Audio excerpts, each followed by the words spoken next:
Ваше Высокопреосвященство и Преосвященство, всечестные отцы, дорогие братья и сестры, ныне мы вспоминаем события, одинаково значимые для всех народов исторической Руси. День рождения русской цивилизации, которая обязана своим появлением принятию христианства.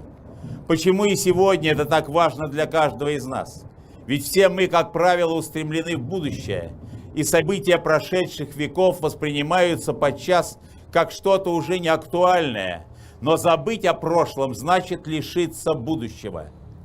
Христианство – это тот корень, из которого мы черпаем жизненные силы. Приведу такую аналогию. Мы видим деревья, покрытые листвой, и каждый лист дышит и растет, пока он остается на дереве и питается его соком.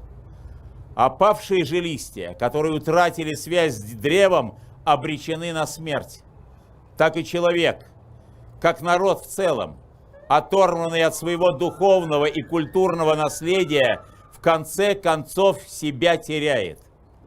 Когда человек лишается памяти из-за болезни или из-за травмы, он оказывается в беспомощном положении, забывает о том, кто он, кто его родные, каково его призвание, и даже не знает места жизни своей. Пока он не вспомнит свое прошлое, он не сможет полноценно действовать в настоящем и будущем. Он остается ментальным инвалидом. Вот все это верно и по отношению к обществу. Мы оказываемся беспомощными, растерянными, уязвимыми и в каком-то смысле неполноценными, когда мы забываем истоки нашей истории. Вера в Бога, любовь к Отечеству, служение ближнему, крепкая традиционная семья – вот артерии, питающие жизненными силами наш народ. Перерезать их значит лишить нас будущего.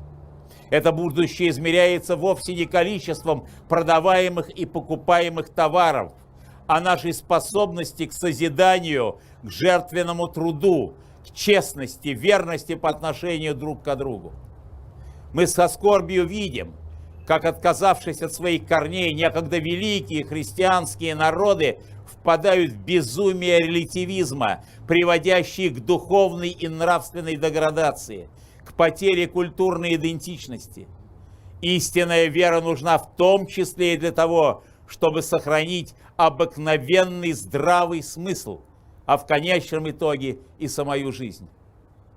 Равноапостольный князь Владимир посеял то самое горчичное зерно, из которого выросло древо русской христианской цивилизации.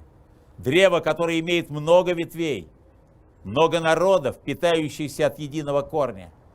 Сегодня мы живем в такое время, когда среди народов исторической Руси враг рода человеческого посеял и возрастил семена раздора. Такое бывало и раньше в нашей истории. Ибо заповеданное Богом единство и мир всегда являются мишенью для злых сил. Но христианин не должен бояться грозных явлений времени. Памятуя о том, что Церковь Христова постоянно сталкивалась и будет сталкиваться с враждебностью богоборческих сил, пытающих угасить свет истины. Мы твердо уповаем на то, что вера Христова поможет нам исцелить раны разделений, нанесенные единству народов, вышедших из единой купели крещения. И сегодня, вспоминая подвиг равноапостольного князя Владимира, ее крестившего и объединившего, пусть каждый из нас обратит к этому святому горячие молитвы о преодолении средостений и вражды, о воцарении прочного и справедливого мира на просторах исторической Руси. Аминь. С праздником всех вас сердечно поздравляю.